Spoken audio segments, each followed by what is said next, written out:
আমার ছেলে কুট্টা খাইতে গেছে, কুট্টা খায় আজ 2-1 বছর হয়ে গেছে। আমি রিহেব সেন্টার রাখতে আনছি 3-4 বছর হয়েছে।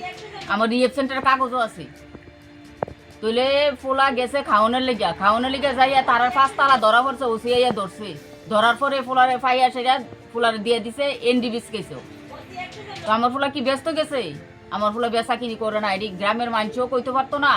একটা গ্রামে যে থাকে, গ্রামের মানুষে সবাই মানুষে জানে যে তে খায়, খাউন না বেশি নেই এমন মানুষ একজনও কইতাতো না যে তে ব্যস্ত আছে।